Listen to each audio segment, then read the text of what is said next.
Welcome to the RockStar In Life podcast, where you learn the secrets to unleashing your inner rock star so you can make the world your stage. Hey, fellow rock stars in life, it's Siri Shakti. Welcome today.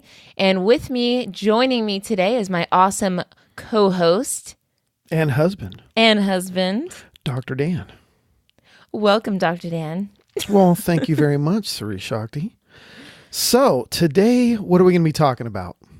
Today, we're going to be talking about commitment and the power of commitment. And this is a word that we hear often in our life. Everyone knows what commitment is, but it's one of those things that kind of eludes us because we have a general understanding of what commitment is. But I think it's one of those words that you hear a lot, but you don't really understand or grasp just how powerful, commitment is and what that encompasses. And that's what we're going to be going over today. Yeah. For me, I realized because, starting out when we were on our path for, achieving the success and all the things that we wanted to our life, originally we always thought it was about motivation, like today I'm just not feeling motivated, today, why can't I feel motivated to get this done, and it was always about motivation. And we learned that motivation sucks. Yep. Sort of. Well, motivation is awesome when you're feeling it, but it's very short-lived. Yeah, motivation is kind of like caffeine. Yeah, it'll give you a little spurt of energy, but it's guaranteed to dissipate. It's not like you can stay caffeinated 24/7, because then you wouldn't be able to sleep and that would be all bad. So motivation has its place, but something we learned, fortunately for us, we learned is that the commitment is what takes over for when motivation kind of wears out. Yes. And that is super important. That'd be like saying, hey, I'm, for motivation, I'm going to just take caffeine to stay awake and feel energized all the time, but I'm never going to sleep, right? Commitment is that sleep. It's going to refresh you and get you to feel good the next morning. I mean, you can only last so long on caffeine and no sleep. You have to rest. You can't not rest. I didn't look this up because I just thought of it, but I know we talked about it in the past, just you and me, and I've talked to other people about it too, but I don't know how long a human being can actually last without any sleep, but it definitely is not that long. No, it's not. Maybe a couple days, I think, at the most. Yeah. And you probably start and you're not going to feel too good. No, that's for sure, So, and motivation will not help you make you feel better if you haven't slept. So this is where, commitment comes into play, and we're going to talk a lot about this because it's so much stronger than motivation. You see, to me, how I like to relate to commitment is like a personal vow to yourself. It's basically saying to yourself that no matter what you feel, no matter what the circumstances is, you are committed to staying focused on what it is that whether it's something you're working on or a commitment to another person. I mean, there's different variations, but really commitment is totally unbreakable. Yeah. And one of the other things that I mentioned in the book, one of the lessons is to let yourself have a bad day. And I know that when I was focused on motivation, I did not let myself have a bad day. And by doing so, when I didn't do what I thought I should be doing because I wasn't feeling motivated, I would actually beat myself up even more, which added just way more negativity into my life, felt more toxic, and you'd beat yourself up for a day, then it'd take a day to recover from that, that mental beating you gave yourself, right? Those mental bitch slaps, I like to call them, where you're slapping yourself, So the commitment has actually changed that for me big time. And, one of the examples for commitment is waking up early. And I don't even know if we talked about this before, but I'm definitely not what you consider a morning person, right? I mean, when you first met me, I'd sleep in till, 10:30, I think was early for me. Yeah. And I'd want to sleep in till 11:30, sometimes noon. I mean, heck, sometimes even 1:00.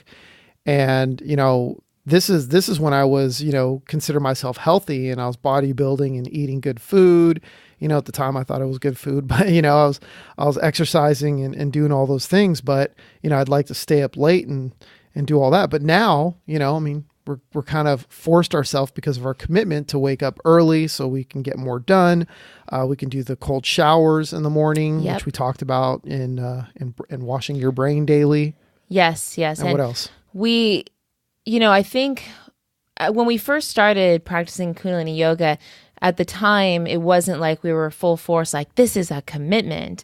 But once we started to get into the practice and we had the experience of what it felt like to start waking up earlier and doing our yoga practice and doing some meditation, it was just so obvious to us, the power of this and how great it made us feel, that I don't even think we actually said to each other it was a commitment. It was just something that we did. Well, yeah, it's something you have to do because the only example I can think of that some people can relate to if they've never done, Kundalini yoga and the cold showers and the meditation and all the things we do in our daily practice in the morning would be, comparing it to staying up late at night, drinking, a lot of alcohol every single day or every night, being hungover in the morning. So that's the comparison.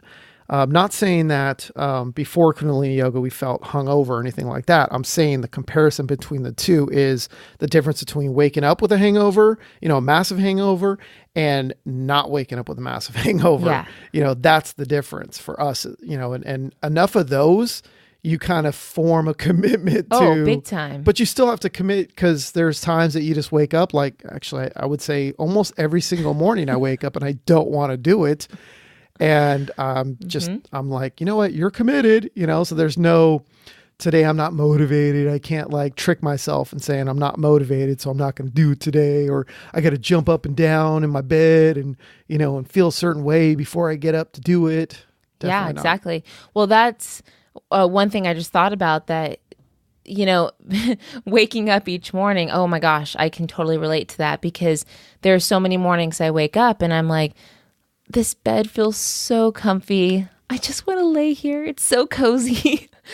But one thing about commitment is that it basically overrides emotion, okay? Because the nature of emotion is that emotion flows. Emotion changes. It changes from day to day, from moment to moment. That's something that you can totally depend on, is that's what emotions do. And so that's our experience that have felt, is waking up in the morning and having different emotions come up. Sometimes it's I want to be in bed. Other time, actually, it's usually I just want to be in bed because it's so comfy. But there's all these different emotions and excuses that come up. But when you have set a true commitment, a true vow, I love the word vow too because that's how I relate to it, to yourself, then the commitment overrides anything that you could possibly feel or any excuse that you feel. So you just basically force yourself to get up and do it. Hasn't that been your experience too with committing to our morning practice? Yeah. And for us, I know there's times that we have to support each other as well. Yeah. So there's times like I don't feel like doing it and you come in and you're like, come on, let's go, let's do it, and then there's times that you don't feel like doing it. Perfect example. Perfect example. We just started, we've been doing cold showers for a long time, but just recently we decided to make sure we do it for 3 minutes because when you do a cold shower, whenever you submerge your body into cold water for 3 minutes or more, you actually reset your glandular system. So, at least I thought I was doing 3 minutes, but I wasn't timing myself, but I would wash and do everything in the cold water. And so now that I'm actually timing it, I find there's like an extra, 45 seconds to a minute that I'm like, sometimes 45 seconds that I'm like, I'm going to sit here and do nothing for 45 more seconds. Well, I know I wasn't doing 3 minutes. I kind of lied to myself a little bit by counting really fast in my head. Under the cold water, you're like 1, 2, 3, 4, 5, 6, 7, 8. I'm like, oh my God, I did 3 minutes. Yeah. That was you're like, fast. I did 3 hours. So now my husband is timing me. He like sets the clock on his phone. I'm like, darn it, you butthead. Exactly. So it's No, a but lot it's more so fun. good. And it really is. Actually, it's really awesome. Thank you. Because that is an example of us supporting each other in our commitment. Because as you move forward, there's going to be, times where you do struggle with sticking to whatever it is that you're trying to commit and devote yourself to. And when you can have someone support you in that way, it's just really powerful. Yeah, no, totally. Yeah, one example, I'll give you an example in business and, and your goals towards success or whatever you want to do. Back in 2007, 2008, when the housing market crashed, a lot of people don't know this, but, people that have been following me for years, some people have heard my story. I think most people haven't, because I usually only shared it like inside of, coaching programs that we put together. But it's kind of a fun story. And now it is, now that it kind of came through it. But yeah, so back in 2007, 2008, I was, prior to that, I was doing a lot of real estate and investing and stuff like that. And the market crashed. And before that, I was actually already not happy with what I was doing. I was like, you know what? I've made some money. This is awesome, but I'm not happy. And I was searching for meaning, a purpose, a mission, something that I can do. And I was trying to figure out what I was going to do. And there's a lot of things that I was thinking of, but nothing I was like, oh, this is it. And then the market actually crashed while I was traveling and learning from mentors. And I had joined Tony Robbins' Platinum Partnership. So all during that 2006 to 2007, so all that stuff kind of collapsed. So some people thought I was a genius. They're like, oh, wow, you got out of the housing market right in time. And I was like, I didn't know. People had said it's going to crash at any point, but I was already wanting to get out. So it had nothing to do with whether I just wasn't fulfilled. And I knew there was more that I wanted to do in my life other than just making money. And I remember that, from this traveling and trying to figure out what I wanted to do, the money started, because I had some money saved, and the money started kind of going away, and we couldn't sell our homes or anything because the market, had dropped I want to say like 40, maybe actually more like 60% in the Bay Area where we were. And it sucks. So we're like, okay, well, what are we going to do? And I was looking for jobs kind of. At first I wasn't, because I was trying a couple things and trying to figure out, but I still didn't have a clear path yet. I just knew that I was committed to finding something, and not working for somebody else and, building somebody else's dream. I was more interested. I was committed to finding what it is that I was put on this earth to do. That's right. And I remember that our money started going down, and I was like, man, I just, I'm still trying to figure stuff out. I was looking online, and back then there wasn't like a lot of the resources that we have today. There was none of the resources that I don't think any of the resources we really have today. Things were so different back then. And I remember my father had said, hey, because they actually own a restaurant called the Copper Skillet. It's in Dublin, California. And they've had that restaurant for over 30 years. I don't know exactly how many, but over 30 years. Yep. And I remember him saying like, well, we have some, openings. We could use some help at the restaurant. And I was just like, oh man, I do not want to go back to the restaurant, just no, I don't mean anything bad by it. It's just not where I wanted to be. It's not what I want to do. I had my mission. I knew I had something bigger in store. I just didn't know what it was. And, I had a discussion with one of our mentors. And I had asked him, and I'd said, hey, I don't know what I should do. Should I do this, or should I just keep waiting for something to happen? And he'd said, well, treat this like, your college years, where you go to college and you're working a part-time job. And, if you're going to college to be a doctor or a lawyer or something like that, if you're working in a restaurant or some, job like that, well, that's not, you're just doing that to get through to where you need to get to. And I like that. And I was like, okay, I'll do that. And so I started working about 3 or 4, days a week, just a couple hours.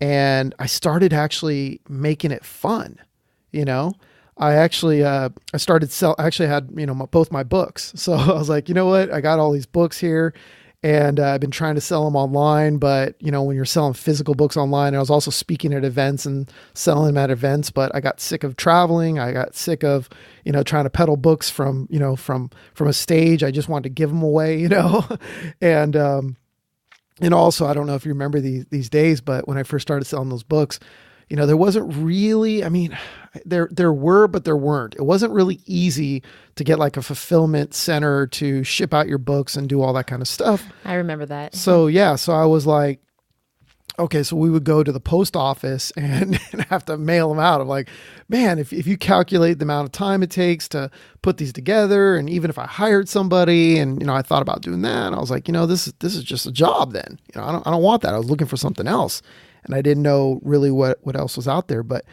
so I made it fun. So I was selling the books at the restaurant. I was actually signing them, having great conversations with people.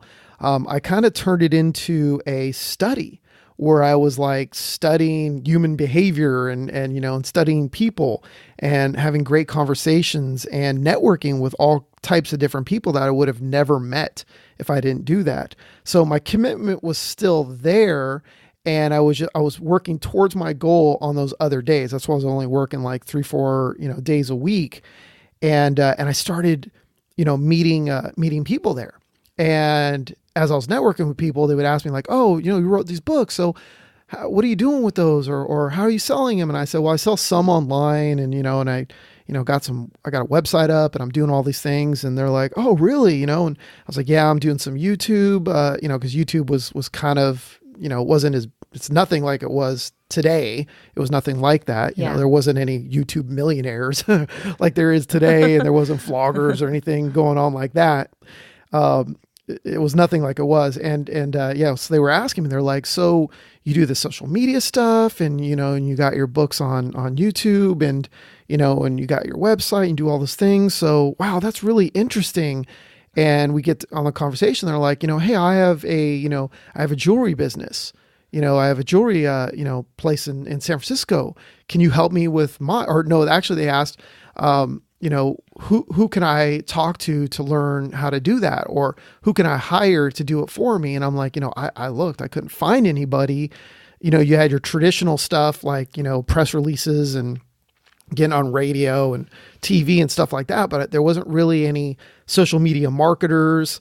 There wasn't any social influencer. That word wasn't really thrown around. It wasn't commonplace or anything. I had never heard of it.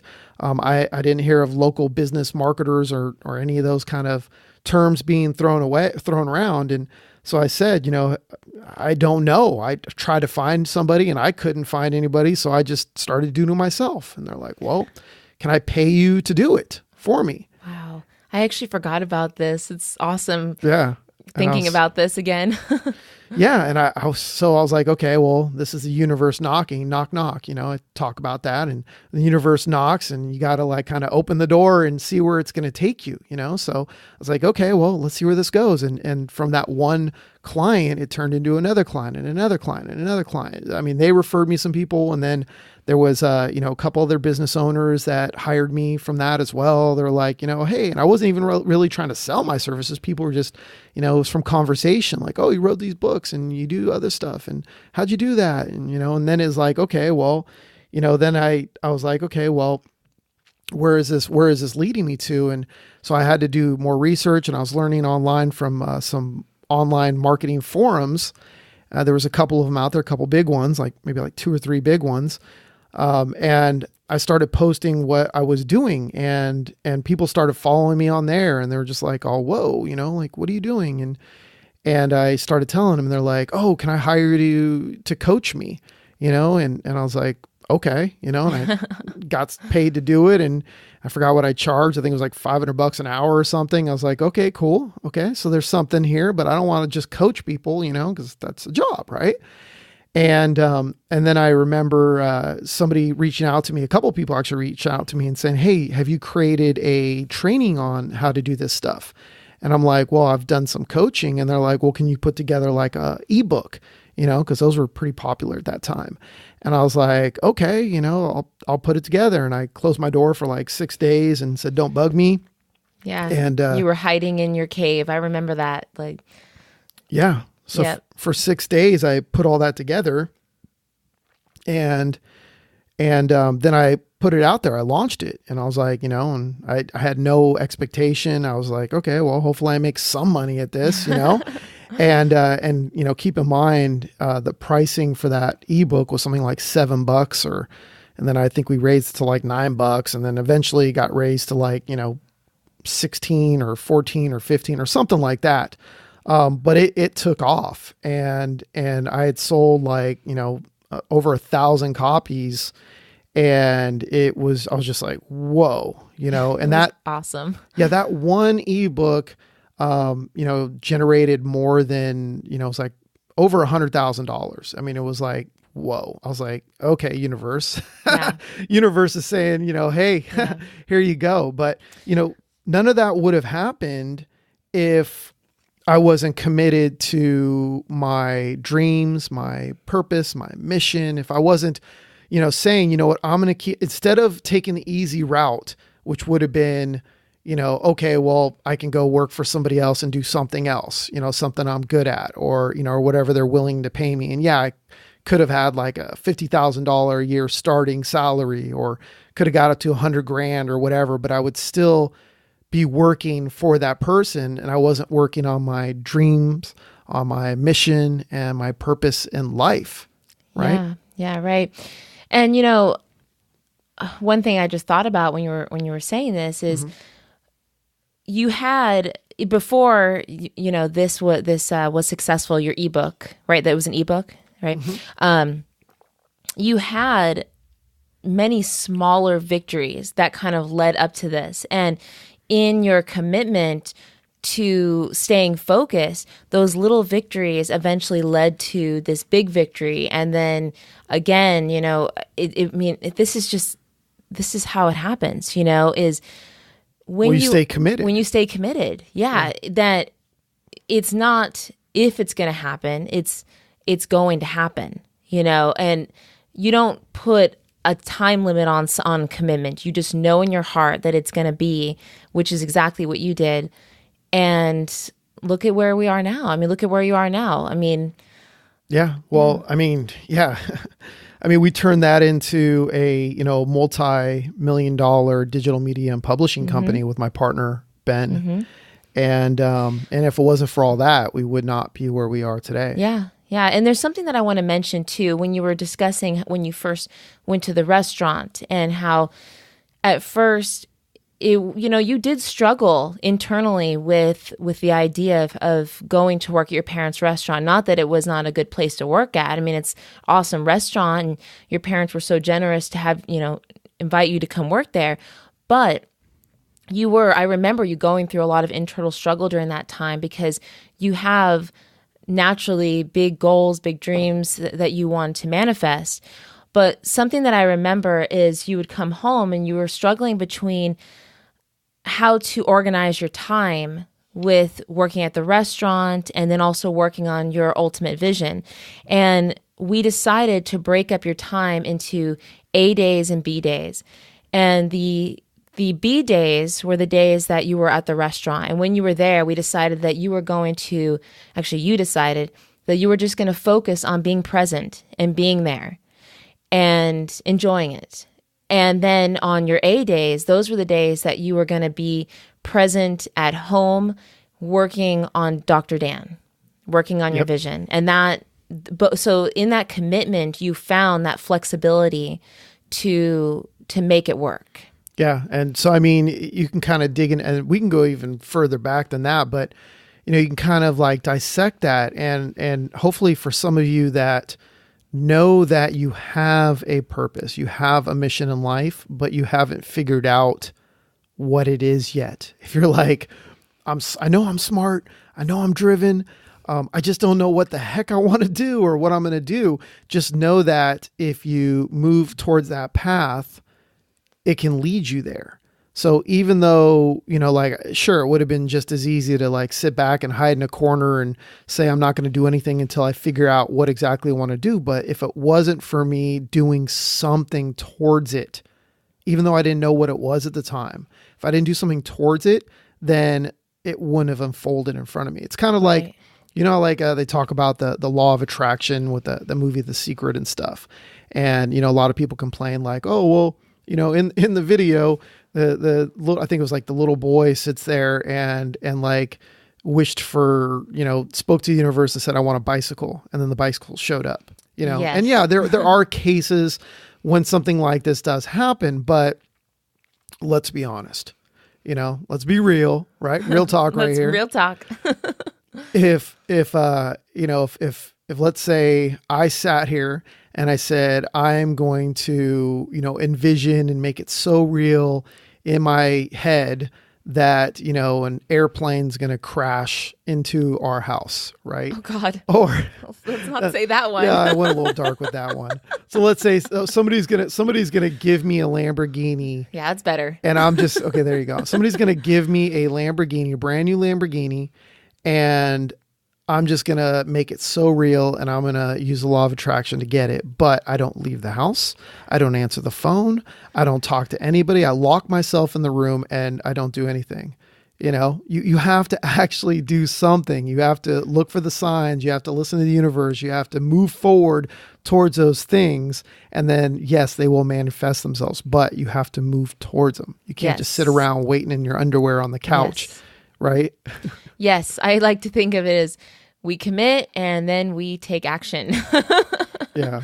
Well, and it's crazy because we don't need to get, too deep into this as well. But I mean, we have many stories of, prior to even getting into the real estate, we had started our own little business, right? Mm-hmm. And became, and it was in the telecom industry, and we were independent representatives of a company, and we had brought in some people and we all kind of worked together, and they would share their dreams and their vision and all the things they wanted to do in their life. Right. And, we would meet so many people as well, like-minded people that also, had dreams and visions and all the things that they wanted in their life, and they wanted to be free and all these things. And I would go as far as to say that, some of them would quit like in a week or two.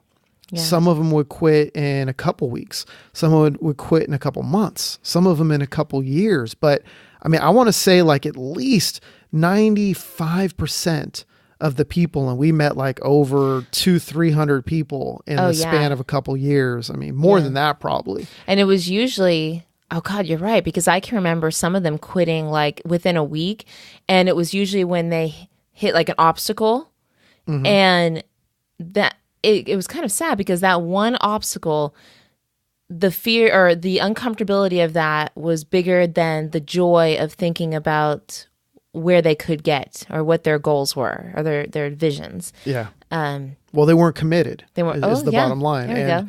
And I mean, it could have been like, we've heard them all, like a family member made fun of them or something, or said like, oh, you're not smart enough to start your own business, or, you're going to fail, or, you don't mm-hmm. have a degree. What are you doing trying to run your own business? Yeah. I do remember a few of them saying that. Yeah. Yeah. Or it was like their current job that they worked at, and, friends that they worked with, mm-hmm. would put them down, and that was enough to get them to quit, or it would just, be a little tough for them. And they just, again, they didn't have that. They were motivated in the beginning, but they didn't have that commitment. Yeah. And I think that goes back to what I said at the beginning, that all of us have heard the word commitment, but in our culture, we're not really taught what commitment really is and how to commit to things. Because I know this is not something I didn't learn this until, I was an adult, and when we started practicing Kundalini yoga. I remember this was one of the lessons that I learned, and it was like a whole new eye-opening experience because I thought I knew what commitment was, but I was way off. Yeah. Well, again, you want to dive deeper into this. Mm-hmm. Commitment to me is no matter what. Yeah. It doesn't matter. Nothing. It doesn't matter. You're committed to doing it, and nothing will stop you. Yes. Yes. If you're, running, for instance, and you should definitely talk about your triathlon stuff, but before you do, mm-hmm. if you're running and you're in a race, or even if you're just practicing, and you're committed to this running, if you get a sprain or you get like a muscle spasm or something, that doesn't mean that you got to still continue to run, right? Because it's not a sprint, right? Life is not a sprint. So your commitment is not about, no matter what, I'm going to run even if I injure myself. Oh, no. Your commitment is that you are going to either complete this or, you're going to complete this. And it doesn't have to be that one day if something happens like that. Yeah. It's no matter what, you're going to do it. Yeah. And that you continue taking those steps. And with your analogy, running, instead of running, if you're injured, then you take the steps each day of taking care and resting and, using the foam roller and all those things, the Epsom salt bath to nurture yourself. Massages, sports massages and, and all that stuff. And then you come back stronger. Yep. And then you do it. Yeah. It doesn't matter if you do it this year, next year, as long as you're committed and you keep moving towards that. Mm-hmm. And in those little times that it feels like a setback, which really they aren't setbacks as you're moving forward in any commitment, those little experiences actually make you stronger, and they help you to see, oh, that didn't work. So then you try something else and continue forward. Yeah. Well, I mean, it's just like where did I hear that before? But I read it or heard it, years ago. It said like, do you see grass struggle to grow? No, it doesn't sit there and go like, I'm trying to grow. It just grows. Right. So, it might be a little tougher in a spot than another spot, but it doesn't matter. It just grows. It's committed to grow. It's committed to grow. So it doesn't matter if there's a rock in its way or whatever it is, it's gonna grow. And that's the same thing here. Is there's no set time that it has to happen. It just has to happen. You just keep moving towards, what it is you want to accomplish. Yeah. And sometimes that might change, like for me, I didn't even know which direction I wanted to go into. I just knew that I wanted to, and I knew what I wanted. I didn't know what I wanted, but I knew I had an idea of where I wanted to be. Yeah. Yeah. So, I mean, you should definitely talk about your triathlon. Okay. Well, I think it's already been 3 years. I actually bring it back to this first experience. This one day I was feeling really down and just really emotional. So you weren't motivated? I know. I was totally not motivated. I was feeling really sad, and sad because and I talk about this a lot whenever I'm communicating with women, is that so much is expected of us, and I was feeling like I was giving so much, but I didn't have any time to take care of myself. And my history all through my childhood and junior high and teen years is I'm a very physically active person. I've always done something, dancing, swim team, competitive ice skating, so here I was an adult and I didn't have any physical thing that I was doing to nurture myself. So this one day I was feeling really bad, and I decided I'm just going to jump on my bike and go for a bike ride. And I'm on this trail and I start crying while I'm on my bike ride, feeling really sorry for myself. And then that feeling of sadness turned into anger, which we know anger can be really powerful. It can also bring forth a lot of emotion and power as well. So I was thinking to myself, I have to find something to do for myself. This is enough. I'm done with this. And all of a sudden I thought about my brother, Steven, who's just a few years older than me. When I was growing up, my brother used to compete in triathlons, and he did he did sprint triathlons, which are the shorter ones. He did the bigger ones like Ironmans and things like that. And here I am like on my bike, and I just get this thought all of a sudden of like, triathlons, you know what? I could totally do that. I know how to swim. I know how to run. I know how to bike. And so I came home feeling quite a bit better and immediately jumped on my computer and started looking up information. And it was just this crazy idea I had. And wait, so you're saying you didn't wait like a couple months to No. like start looking at it and forget about it and then look at it again? No. Okay, good. No, like right away. And I remember over the next few weeks, I immersed myself. Like any free time I had, I was on the computer researching, like how to train Or for your phone, right? Or my phone, yeah. Or my phone, yeah. I was researching how to train for a triathlon, the distances for triathlons, the equipment that you needed. I made like a long list of everything I'd need. I started looking at different races in the area, and blindly, I'd say blindly because I had no idea what I was doing. I was like, what's that phrase? Ignorance on fire, right? Yeah. I was definitely on fire. And I remember I put on my shoes. I didn't even have like real running shoes, and started running. And that first mile, oh God, like I hadn't ran since I was in junior high school.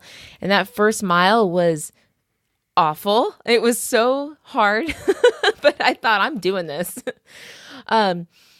So over those next few weeks, I set a commitment for myself that I was going to do my first triathlon. And you guys, I didn't know what I was doing. I didn't have awesome equipment yet because the equipment was pretty expensive. I wasn't going to go out and buy it all. All I did was I went and got a nice pair of running shoes. I used my hybrid bike for my first triathlon. I used my regular bathing suit, which, now I have this cool tri-suit and stuff, an awesome wetsuit. Now you have a triathlon bike. Yeah, I have a cool outfit and everything. Expensive triathlon bike, and, really cool now. But so I showed up for my first race, didn't know what I was doing. And what was so neat is that everyone in the community was so nice. Like I remember I didn't even know how to hang my bike on the rack because before you race, you have to set up your bike on this rack. Like a coat hanger? No, not a coat hanger. There's like this cool like rack thing that you hang your bike on. Got it. And I was so confused with that, but everyone was helping me. And so this was a commitment that I made to myself, and I have kept it over these past few years. And I feel like my commitment has even gotten stronger this year because I have some personal goals that I want to achieve this year with my racing. But what I have found to be so cool in this experience is that in this commitment, there are days where I am just floor tired because I've been working with the kids, driving them from activity to activity. And I come home and I'm like, oh, I'm beat, but I still get out there and I do my training because I know that when I get back, I'm going to feel so much better. And that's exactly what happens. I mean, 95% of the time when I come home, I feel more energized. And I just feel proud of myself because regardless of how I felt, I am keeping with what I decided to commit to in my path. Yeah. Now, actually, was it like a day ago? Was it yesterday? I think you came back and you're all sweaty and you're like, yeah, I feel so much better now. And you weren't, feeling like doing that. And then I talked you and I mentioned you should jump in the pool and make a video. Right. So yes.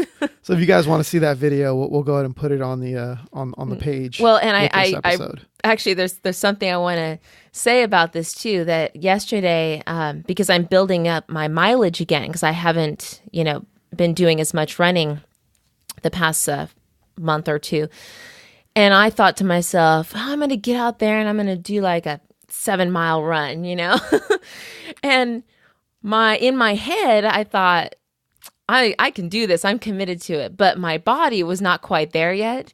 So I got pretty far out and I started coming back in, going towards the house again.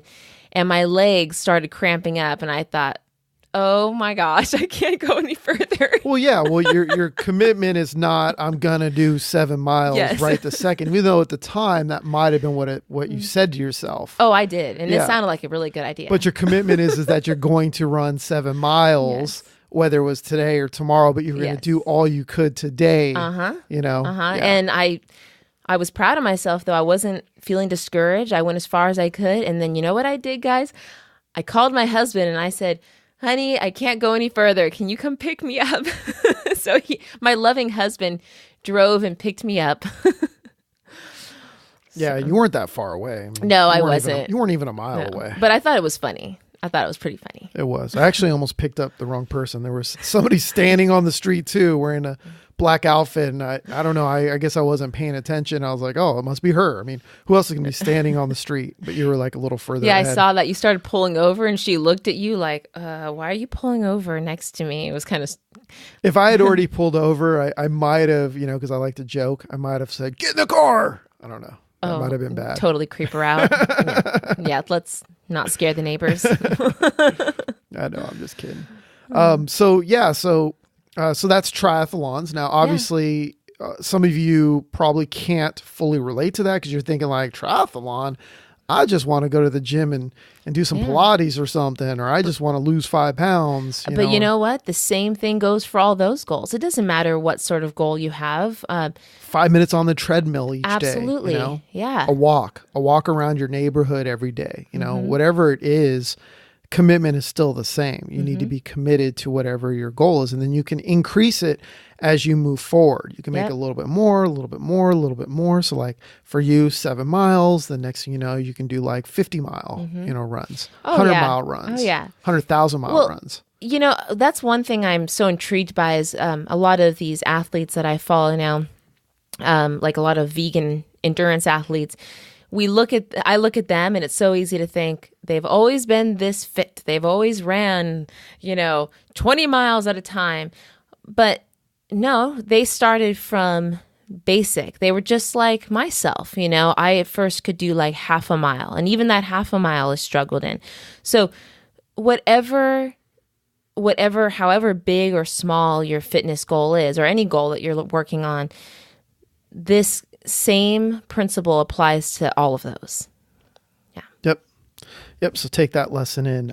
So we can also talk, real briefly, because this will deserve its own episode, is talking about homeschooling, the commitment to homeschool. And just, if you can give one example of something recently or something that you can. Yeah. Well, the first one that comes to mind is when we started homeschooling, and I've mentioned this before, is we were told that our daughter was going to be, she was going to have to be in special ed, and that she was diagnosed with, like being on the spectrum. And what I noticed immediately is there was so much talk about diagnosis. And for my husband and I, we just didn't want her growing up with being labeled, and that just wasn't sitting well with us. And so I took it upon myself. I decided that I was going to homeschool. And I'll tell you, like I've said before, I really honestly knew nothing about homeschooling. But we were committed. Yeah, because what was the alternative? I mean, we knew what the alternative was, and we see it today with our friends' kids and their families, that go to school, and we hear their complaints. Like for one kid, they're like, oh, we love, their teacher for such and such kid. And then for the other kid, they're like, oh, we can't stand that teacher, or that teacher's really mean, or they say this or that, or, or there's something, in the school, or they're being bullied. I mean, we know so many examples of where a kid had to be taken out of school because of bullying. And also we just, recently, I didn't even know they were doing this, but it makes sense now. I mean, they're teaching in this is actually even a private school. So I'm assuming public schools are doing as well, is they run drills. Remember they used to run drills for like earthquakes, here. Well, and I'm sure some obviously we don't do tornadoes or hurricanes here, but in some states I'm sure they do. But they're also doing mass school shooting drills at the schools. Yeah. So we didn't want to roll the dice with our kids and be like, okay, well, let's hope they get a good teacher, every single year. Yeah. And who knows what other influencers are going to be at the school, whether it's like a school bully or somebody that's going to, you're just kind of putting it out in the air. Mm-hmm. So we had to be committed. Also like less control over what they were exposed to, which I know is a big one. You can't control everything, but you're controlling nothing. Yeah. Nothing if you're, and again, this is not to make anybody feel bad or guilty. No, this is our commitment. This is what we committed to, and we knew it would not be easy. Mm-hmm. And it hasn't. I mean, we've been doing this for how many years now? I mean... Well, Kayleen is 16 and she was 5 when we started. Wow. And I'm going to be completely honest with you guys. Well, it's here. super easy now, right?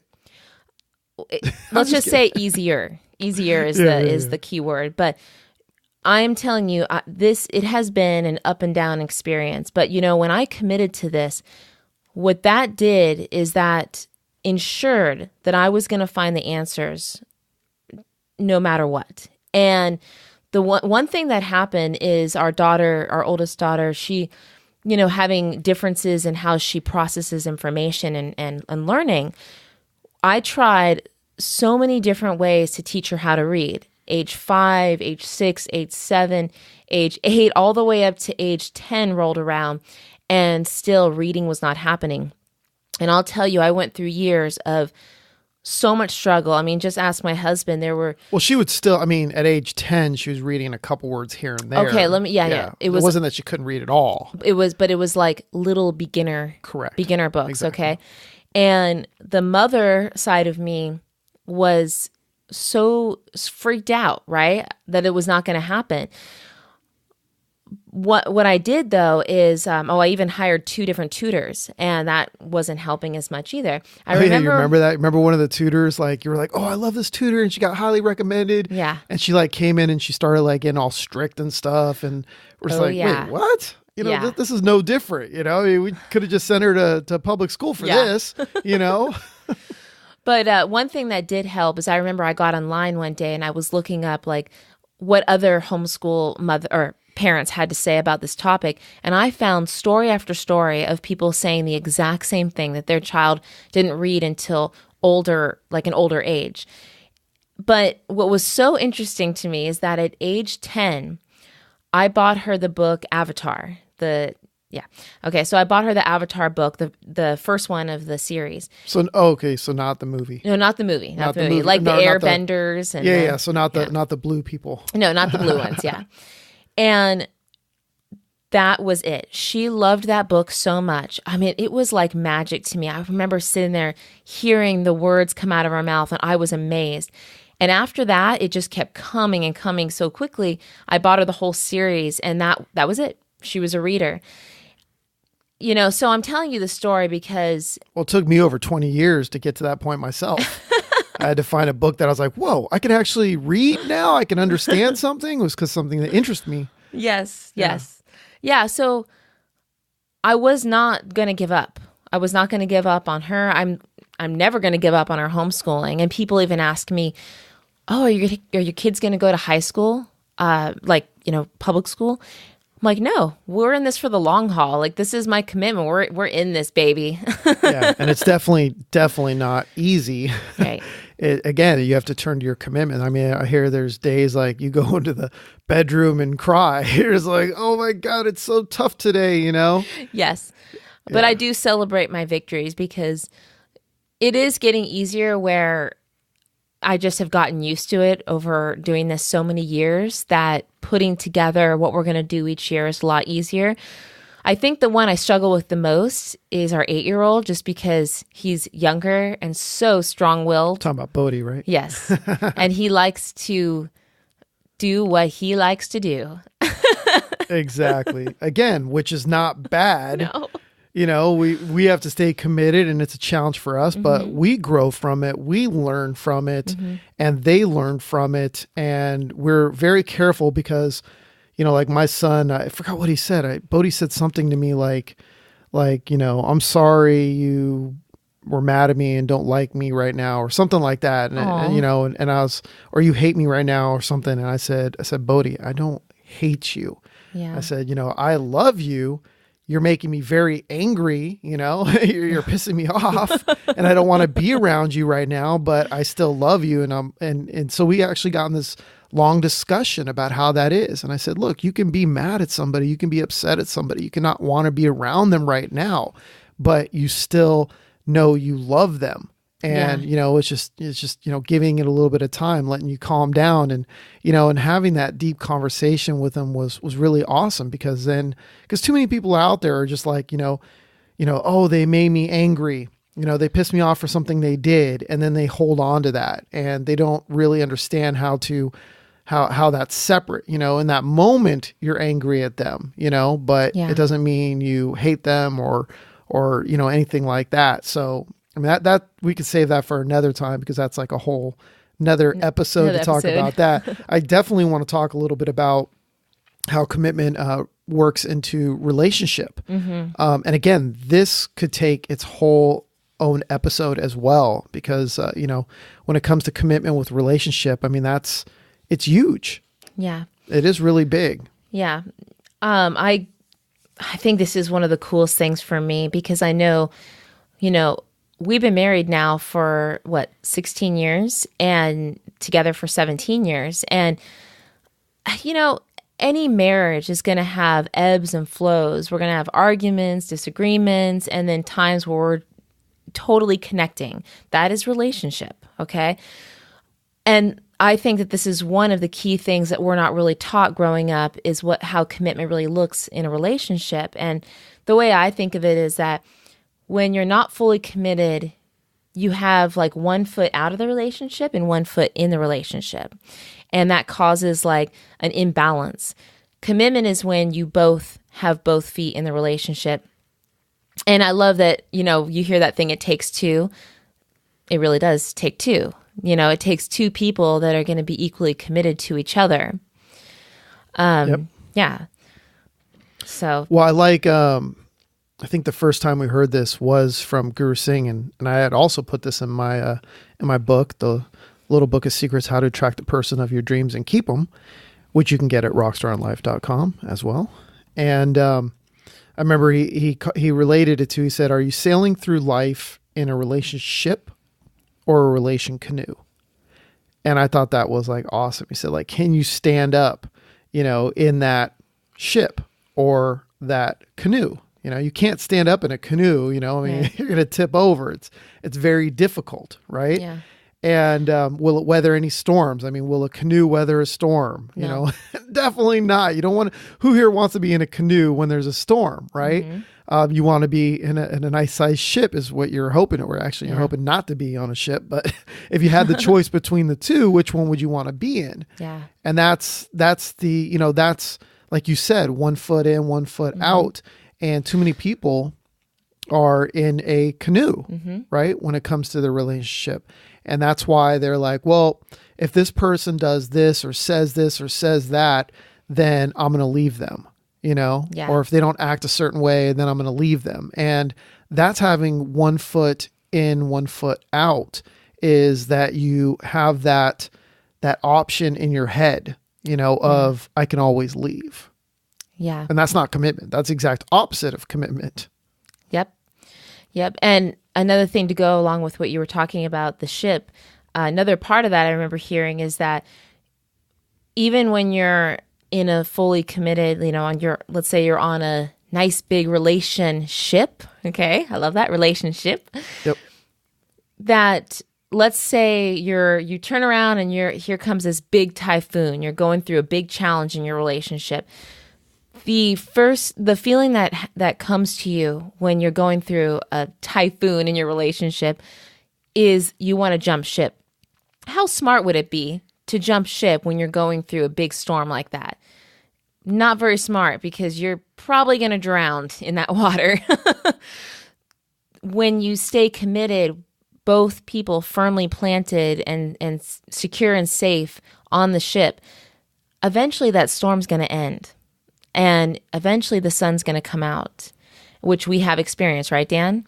Yep. And eventually you'll see that sun coming up. And what happens is each time you pass through a storm like that and you both have stayed on the ship, it is going to make you so much stronger. I mean, you come out of that storm understanding things that you didn't understand before.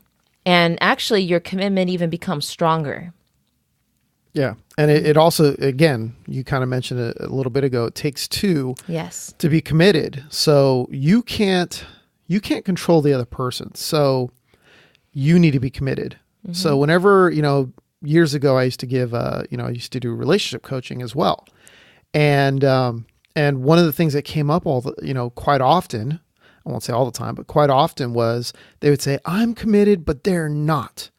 Which would tell me that neither of them were committed, because they were like, well, they're not committed, so why should I be committed? Well, if you have to say that, then you're not committed, right? So you both have to be committed. And again, you can't control the other person. So you need to be committed. If you're going to be in this relationship, then you need to be committed. And what's going to happen is either, and again, this does not mean like that movie. I don't even think you saw that movie Misery. No. Okay. You didn't see the movie Misery, but I still want to see that. yeah, you should. But anyways, I don't want to give away spoiler. Okay. Spoiler. Okay. That's okay. Spoiler alert. So in the movie, it's her favorite author, and she is like in love with him, and he just happens upon her path, and she kind of saves him. And so she holds him captive, and, so again, it's not, I'm not saying, I don't want to give away too much in that, but so it's okay. So I'm not saying that commitment means that if they're not committed, that you're going to lock them in a room and tie them to a bed or something like that and not let them out. I'm committed to you. I'm not going to let you leave me. Right. So instead, what it is that you be fully committed. And if their commitment isn't there, then that doesn't mean that you say, oh, well, if they're not committed, I'm not committed, because they're just going to kind of go their own path at some point then. Yeah. If they're not committed, then it's just going to end.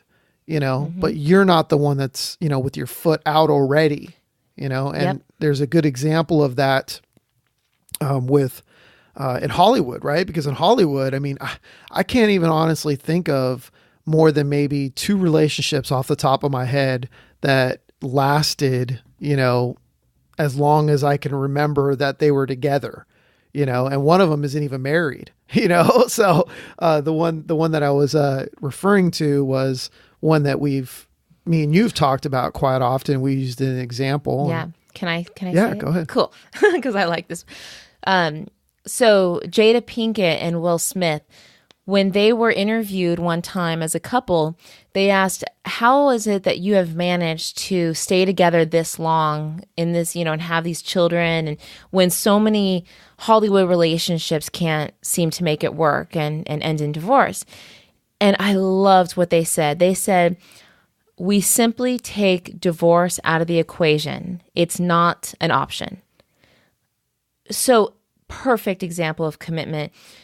That is exactly it. They took divorce, the even option of it, out of the equation. So then they locked themselves into being forced to figure out solutions whenever they were confronted with challenges. Yeah, failure is not an option. Yeah. A lot of people have probably heard this quote. I usually write it down, but I totally forgot about it until just now. Was that story about this famous war where the general, like they were outnumbered. They were outnumbered, and and their numbers were like, I think it was like 1-3 or 1-4 or something like that. 4-1 or whatever in the opposite side, and the men were all like, oh, we're gonna, we can't do this, right? So they had all had to take ships to get there, to fight.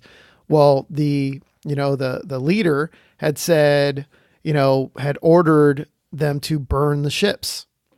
So retreat was not an option. It was either you're going to die, get captured, or you're going to win. Oh, wow. So they had to win. Yep. And they all died. Oh. Just kidding. That would be a really bad, sad story. Well, the story goes that they won. So I don't remember all the details about it, but it's just, we use that example a lot as burning the ships. Yeah. You have no other choice, burn the ships. And, maybe in relationship, it doesn't sound that good, but in business, it definitely sounds good. Yeah. Burn the ships, you're going to make it happen no matter what. Don't burn the relationship. Exactly. No, it's the retreat ship that you want to burn. Yeah. And I love that. And one other thing that came to me about relationships, and I know for myself, this has been huge for me. When I really became fully committed in our marriage and I understood what that meant, suddenly I felt like I felt like the sensation like I could breathe in the relationship. What it does is it actually frees up space where you're so secure because there's no threat of anyone ever leaving the relationship, that suddenly you're able to really be who it is that you need to be. And the reason this is so important for me is because over the years, I've gone through some major transformations on the inside and on the outside. And being so secure in my commitment with Dan, I'm able to just totally explore who it is that I need to be and however that looks like. And I know that I'm totally safe in that, and he'll support me with whatever I need to do or to be in this life.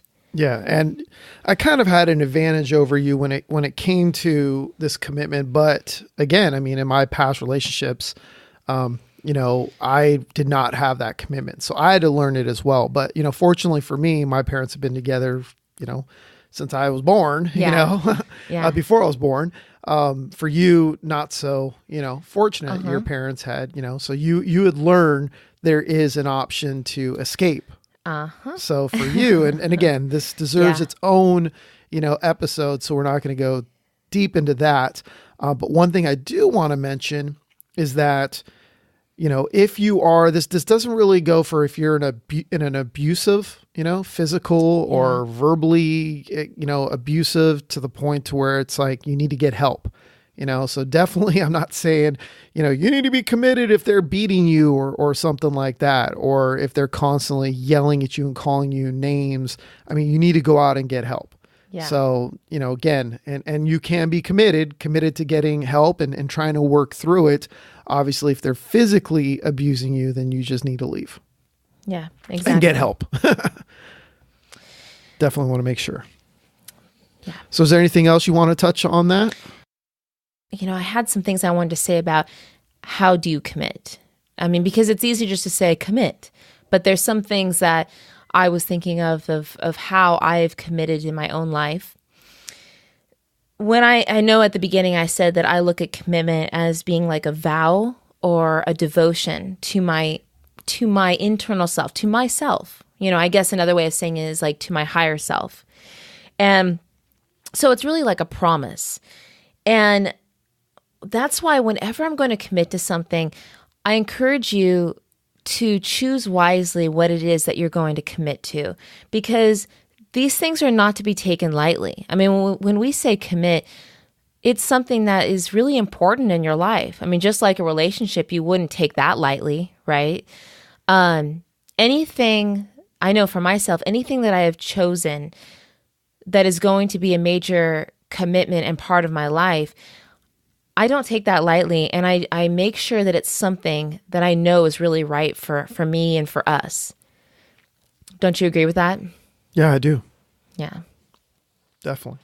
And also, what has helped me too over the years is when there's something that I've decided to put in place, there's people in your life that that you can trust wholeheartedly and that are there to support you and uplift you, and you're there to uplift them. And I'm sure right when I said that, there's certain people or a person that comes to mind. Could be a family member or a friend or a teacher. Those are the people that you want to go to share your commitment. And you can even ask for support. Like, for instance, like a fitness goal, let's say.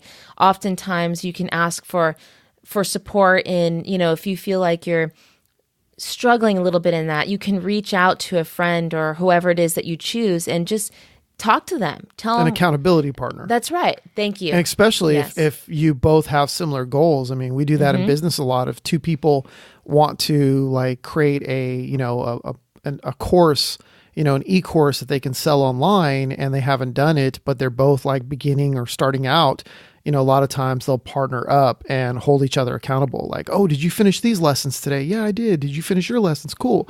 What's next? This is what I'm doing. Okay, cool. So they hold each other accountable, and you can do that with fitness as well, just like having a workout partner. Yep. Yep. Absolutely. It's very powerful to be able to do that.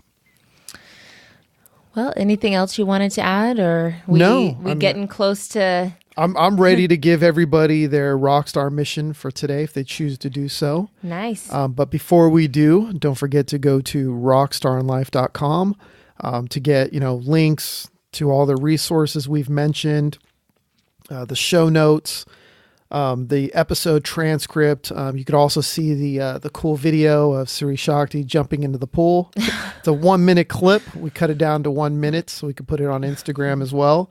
Download my free books. Both books you can grab on there. Training, yoga, meditation.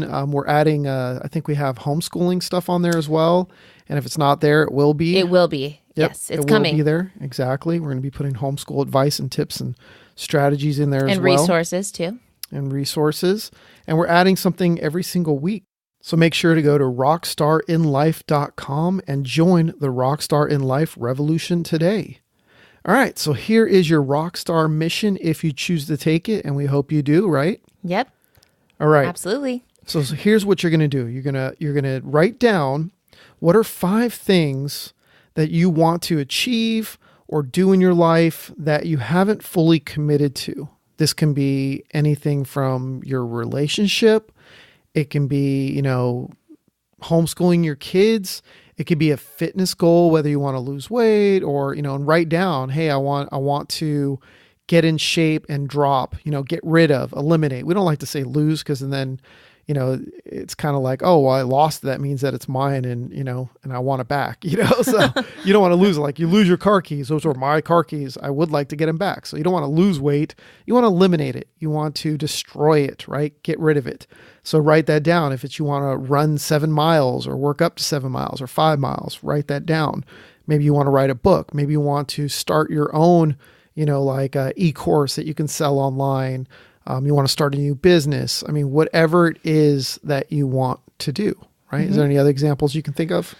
It could even be things like wanting to spend more time, like quality time with your kids. That's also a commitment. Yeah. And so one thing though is when you're writing down something you want to commit to, make sure if it's something like, I want to get into shape, it needs to have something like a number, something like I want to get rid of this set amount of pounds. So as clear as possible. As clear as possible. Just like I want to spend more time with my kids. Well, how much more time? Yes. I'm committed to spending, 2 hours each day when I get home from work and they're home from school or, whatever your, situation is. And you're going to take 2 hours a day or an hour. You can start with an hour a day where you're going to do something with them. I'm going to play video games or we're going to, go out to eat or do something together and talk. Okay. Right. We're going to walk around the lake. We like to do that sometimes. We take the whole family and walk around the lake, and listen to them complain sometimes. My feet hurt. I don't want to do this anymore. But we're spending quality time together. Oh, yeah. Good old quality time. Yeah. It's not all the time, but sometimes. And we're just like, okay, we're not doing this for another 2 weeks. We'll just play video games instead this time because they like that. So yeah, so it can be any of those things. So write down 5 things that you are going to fully commit to. And from those 5, choose 3. Choose the 3 that you're going to take action on right now. Okay. That you're going to commit to right this second. Now, obviously, if you're driving or if you're, running on a treadmill or walking on a treadmill in a gym or you're doing anything else out that, you can't really grab a pen and paper and write while you're doing this, then just commit to it, whether it's in your head or if you're feeling brave enough, roll down your window if you're driving and scream it out. I commit to these 3 things, at the very least one thing. If you're at the office, just scream it out, Yes. Scream it out. Scream, I am committed to doing that. Well, if you're at the office, then you obviously have pen, paper, your phone. You have something you can write on. Just don't do it while you're driving. You can scream it out loud. Just don't write nothing down. Don't grab your phone and try and type it in while you're driving. Okay. So don't do that. Stay committed to driving safe. Right. So write down. So circle those 3 things out of the 5 that you're going to take action on right now. And then if you're in a place you can start, doing it, then do it, right? Whatever that action is, maybe it's joining the gym, because you don't belong to a gym yet. Maybe it's reaching out to a friend that also has that fitness goal that you're going to, have an accountability partner. Or, maybe, like I said, you want to write a book or create an online course or, go back to school or do something, whatever it is that you've written down and you're going to do, or if it's for your, you want to spend an hour a day with your kids, then that commitment is telling your kids, hey, tomorrow, we're going to spend an hour around this time, or at this time, and we're going to play video games together, or we're going to go on a walk or whatever it is that you choose to do. or if it's that relationship with your significant other, whether you're married or not, and you're making that commitment, you can tell them, look, I'm committed to you. Give them a compliment, tell them you love them and you're committed to them. And, you want to deepen your relationship, whatever it is, email to them, text it to them, call them, but, don't wait. Do it right now. Yes. Yep. Now time. Yep. So time is now. So do that. And that's all, right? Beautiful. All right. So you have your Rockstar mission in place. Take action on it. Go out and do it. And we will see you next week. That's right. You got this, guys. Go make your commitments. Awesome. All right, everybody. Be a rock star in your life. And make the world your stage.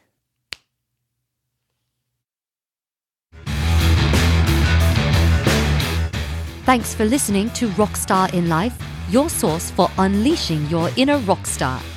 For more tips, training, and free stuff, be sure to go to rockstarinlife.com and join the RockStar In Life revolution today.